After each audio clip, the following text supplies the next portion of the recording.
So much, Precious. Thanks for having me. All right, so just give us your idea of whether you think progress has been made so far when you look at developments between when the ceasefire was announced and now that we're seeing at least pockets of strikes here and there in the Middle East. I've always been hopeful that this war was going to come to an end sometimes, somehow. Even at the times when there seems to be conflicting narratives, those narratives has largely continued though, but we are seeing a glimmer of hope. You know, history teaches us that wars rarely end when both sides become exhausted. Wars end when both sides realize that the cost of continuation has become greater than the pride of confrontation. And I'm hoping that we are coming to that point in this, so because this is a war that every U.S. president has somehow, avoided. And we can see how it quickly turned into a regional conflict and disrupted energy, caused an energy crisis in the world, disrupted trade, and all of that. And so we saw how conflicting narratives has made it very difficult to know what to believe about the war. So based on where we are right now, there are good signs that we might be seeing a light at the end of the tunnel. So it is a very hopeful situation, and I know that at some time it is going to really, come to this point. I will speak on that part of whether, how the U.S. president has avoided this war so far, but I want to stay on the Iranian side, because one of the latest development, which is quite significant, is the comments or statement we're hearing from President Pezeshkian of Iran, who has said, look, he has spoken for the first time, or he has met with the Ayatollah Mujtaba Khamenei. No one has heard from him since this war began. We understand that he's been in hiding.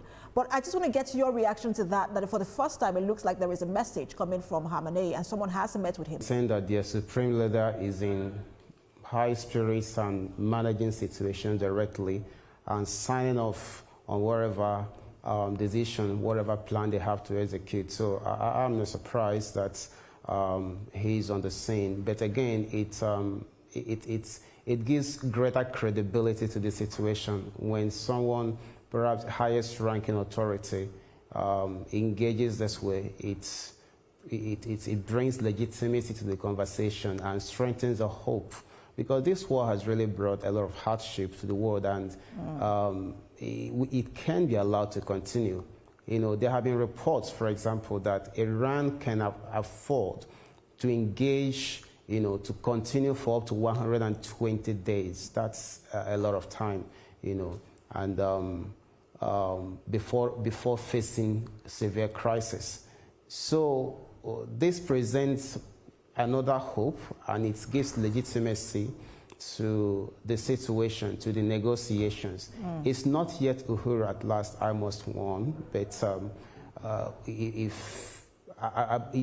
what we can see is that both sides actually want this thing to come to an end. And Dr. Brian, I was going to ask you about that, because just both sides wanting this to come to an end.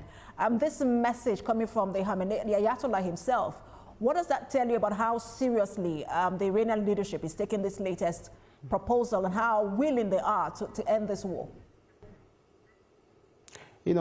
Precious, irrespective of the narratives we get from Iran, this war has brought hardship, maybe untold, to the people and nation and government of Iran. So it is clear that irrespective of the statements they issue in public, which of course are respected, because in a situation like this, the government of Iran cannot afford to look weak before its people and before their allies, you see. And at the same time, the government of the United States cannot also afford to look weak. Trump cannot afford to have a weak, to appear weak before the American people. That will affect him during the midterms and generally. So we are certain that Iran wants this war to come to an end.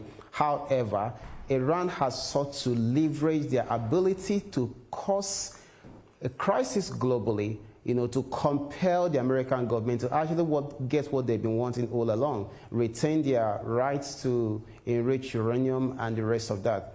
But, it's at what cost? The people of Iran are suffering, and there has been a lot of lives has been lost, very high-ranking officials.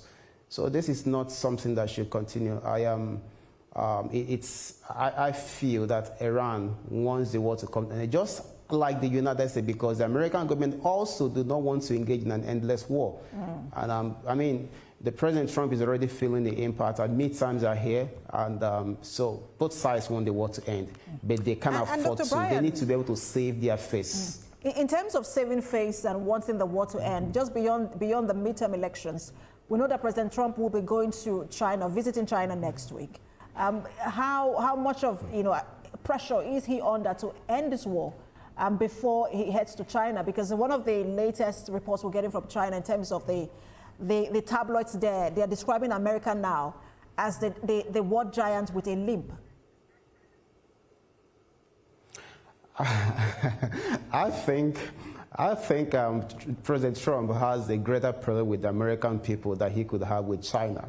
I think that Trump cannot afford to lose in the midterms, and how this war is managed, especially the narrative surrounding it, determines more of what will happen than even what China could say about him and his government and the American people. So I think that Trump has more to worry about the United States people and than the people of China. And I believe that China might even be helpful in if things go all right. China could be even helpful in bringing the war to an end somehow. Trump might be able to negotiate something, because the government of China also has some leverage with that of Iran, especially since the war started. And just in terms of what you were saying earlier about how other American presidents or previous American presidents have managed to avoid a war with Iran, do you think that President Trump perhaps have learned his lesson from this, and this might change how he approaches maybe Greenland, for example?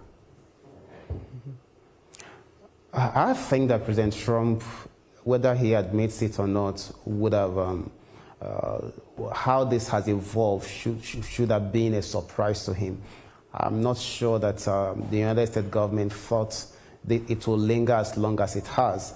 Perhaps they thought it might be the same thing with what happened in Venezuela, where they just went in, got things fixed, and it was over. And so I believe there are lessons to be learned. There is always an after-action review. Whether you won in a war or you lost in a war, you want to review how the whole thing turned out, whether it was worth fighting, whether you could have approached it differently. But you see, I believe that it's in America's best interest for Iran, I believe that diplomacy is better than brinksmanship.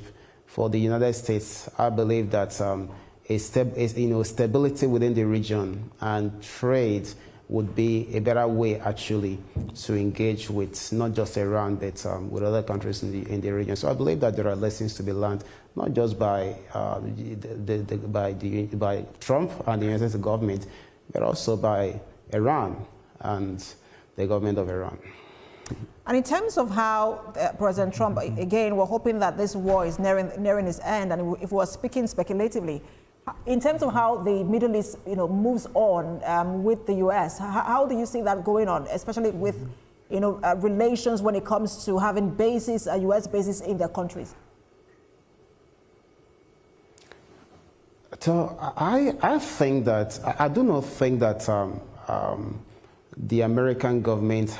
I don't think that the relationship of the American government has with some of their allies in the Middle East has been affected badly to the point of being unable to maintain their base. So I think that will continue.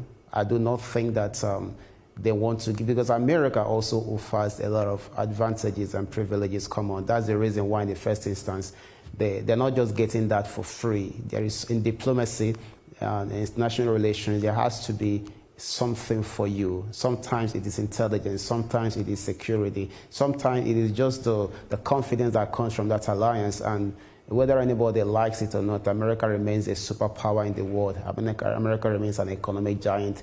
Most global institutions has extraordinary American influence. So I do not see that affecting the relationship between America and its allies. Well, I mean, for UAE has perhaps suffered the most when it comes to this war. In terms of its relations with Israel going forward, I mean, Israel was a beneficiary of that Abraham Accords, and President Trump is one of the things that President Trump was looking to push in this second term. Do you see that proceeding, especially now with the Israeli-Lebanon angle of this war? They will look at the costs and the benefits of moving ahead. Every decision has a consequence, and they're going to review this based on their national interest and based on other issues. But I do not see that suffering a major setback. Irrespective of what might be speculated in the media, diplomacy works in the background. At the end of the day, countries and nations will pursue their national interests above any other thing. All right, Dr. Brian, thank you so much for your time, as always, Chairman 16th Council UK. Thank you, Precious, for having me.